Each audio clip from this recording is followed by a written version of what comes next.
Welcome back to the show. Many thanks for staying with us. Now, the Ashanti, Eastern and Bono regions are sitting on a time bomb as deadly clashes ensue between nomadic herdsmen and residents there.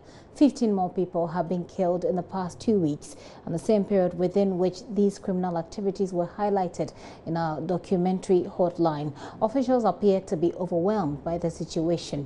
We'll get details from Ohime Terrier on how the 15 were killed and what the security agencies have done or said about it. But first, look once more at excerpt of the Hotline documentary Violent Shepherds, in which my colleague Ohime Terrier highlights destruction of farms, sexual abuse of ladies, and killing of those who resist activities of the nomadic herdsmen, popularly called Fulanis. Several promises to restore peace in these communities in the meantime have not been fulfilled by government. Watch this.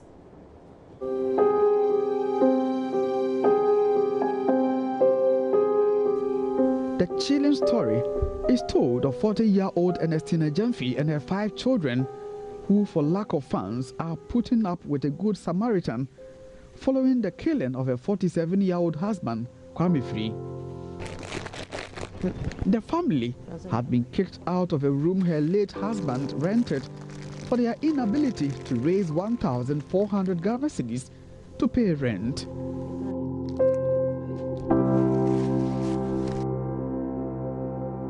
Mr. Ofri and 2 others were asleep when the armed men attacked them without any provocation at about 10 p.m.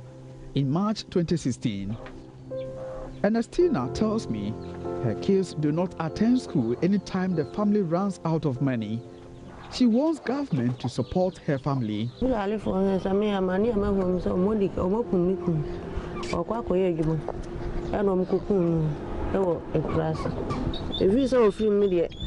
When back of farm which I did even money school film, any baby a better cry. Dear my baby, I don't know yet any hand into what was Atama, a bass, and a crabby set up was a swing where my yes, Cacra entry a Danica, who being and best sled and Babetana Horton. While I know school film cried.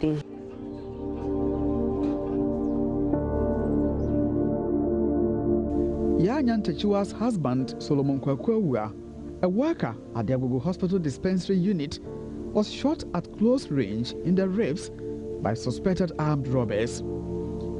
His widow, Madam Techua, says her 62-year-old husband was callously murdered.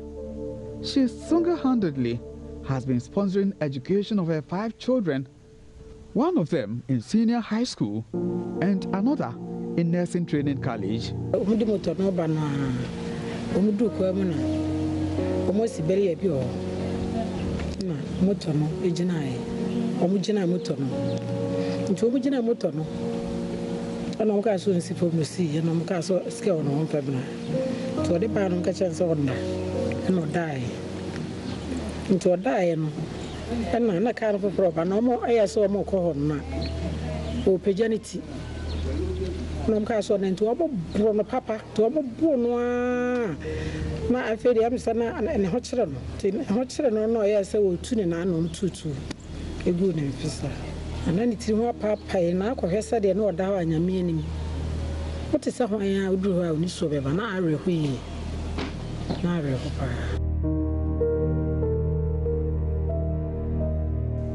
Sometimes she has had to take loans from the bank to pay her children's fees, or in default, they come home. Her 22-year-old daughter, Faustina Ewuampong, a student nurse, tells the story better. When we are looking for money to pay my school fees, I used to cry. Sometimes I asked myself, if my father was alive, this struggle, I will not struggle to pay my school fees and a lot of things. So I used to cry when I remembered him. Last month, when we were about to write our exams, I cried because my school fees was not in full paid. So when we were about to write our exam, they sacked me out of the exam hall because of not paying my school fees in full. So I cried when I came out. I cried. And there are a lot more people who are crying. Now 15 more people have been killed. Ohiming is on the line with me with details on that particular story. Ohiming, what more do we know about the 15 people who have been killed in the past 2 weeks? Thank you, Gifty. These are nomadic herdsmen and natives who are predominantly farmers in the Kintampo North Municipality, the Bono Ahafo region. What I do know is that first, a native farmer was killed under mysterious circumstances, and the people suspected that that particular killing was masterminded by the nomadic herdsmen who have fish camps in several communities like Agege, Babato, Kawumpe, and then Kunsu and others. So the farmers also staged a reprisal attack, and I tell you, it has been very, very brutal. Because on that same day, within 2 days, they killed 13 people, made up of 2 were the farmers, and then the 13 were also the nomadic herdsmen. But unfortunately, it got to the point that 2 Moshi people were also among the people who have been killed. After yesterday, they also staged another reprisal attack. In this instance, 2 more people were killed at Agege. 1 nomadic herdsman was injured, and 1 farmer was injured in the process, bringing the number to 15 within the last 2 weeks in the Kintampo North Municipality. So all of these people were killed in Kintampo? Yes, all the 15 were killed in the Kintampo Municipality, but from different communities. Let me give you the breakdown. For instance, 4 were killed at Kunsu, and then additional 4 have been killed at Kawumpe. 3 were killed in Agege, and then another at Babato. So bringing the number to 15. But the people, especially the authorities there, are overwhelmed by the number of killings that have been taking place. This was at first they have held some mediation talks, meaning that the people that agreed to live in harmony, and with less than a week, the incident took place. And right, which is what I was coming to you for, Ohiming. We know from your documentary that some of the residents were escorted back to their houses, back to their abodes by the police. The assumption then was that the problem had been solved. Yes, I'm not talking about only one area.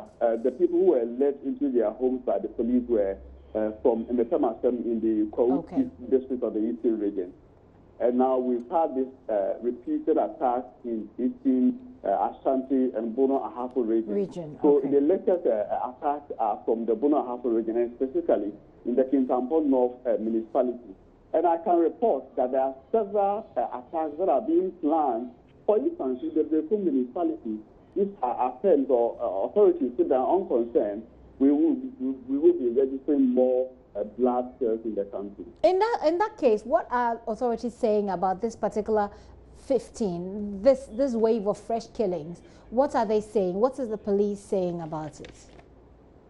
I spoke to the head of MUSEC, that's the Municipal Security Council, who is also coincidentally the Municipal Chief Executive for Kintampo Municipal Assembly, Mr. Michael Sarkodie Ebafo, and he did say that initially when they picked this report that the natives had been killed, they managed to doubt some of the agitations and the claims around it, with the hope that after holding mediation talks to the people, the farmers and the nomadic herdsmen, they will allow peace to prevail. But later on, that is when all these killings started coming. So they themselves are overwhelmed. And the MTE tells me they have spent almost every dime, every penny on managing security in the area. So their hands are tied. But they are hoping that once, especially the dry season is at the corner, they hope that more people will fall victim to these attacks. So what they will be doing is also invite investors and at least get a portion of the land where they can dedicate that land to only the nomadic herdsmen and their cattle to be grazing in those areas. But I tell you, that is very, very difficult as we speak now, because more deaths will be occurring in these areas. Well, hopefully more deaths will not occur. But finally and briefly, Ohime, before I let you go, what is the mood in these communities at the moment? The people must be in a state of panic. Yes, they are living in fear because, for instance, the nomadic herdsmen community who have pitched camp in the forest, they are scattered, including their animals, after they were attacked by the farmers themselves. So the people themselves, especially the other farmers, are also living in fear because they don't know when or they don't know who will be the next person to be attacked. A series of reprisal attacks are staged across the municipality. So that is the difficulty for the people now. Right. Thank you very much, Ohime. Certainly a story that we must follow, and hopefully we'll get some answers, some more concrete answers about how to deal with this problem comprehensively from the police, perhaps even from here at the headquarters. Ohime Teria is my colleague who did that documentary. They're highlighting how nomadic herdsmen are unleashing terror on indigents within Ashanti, Eastern and the Bonahafo regions.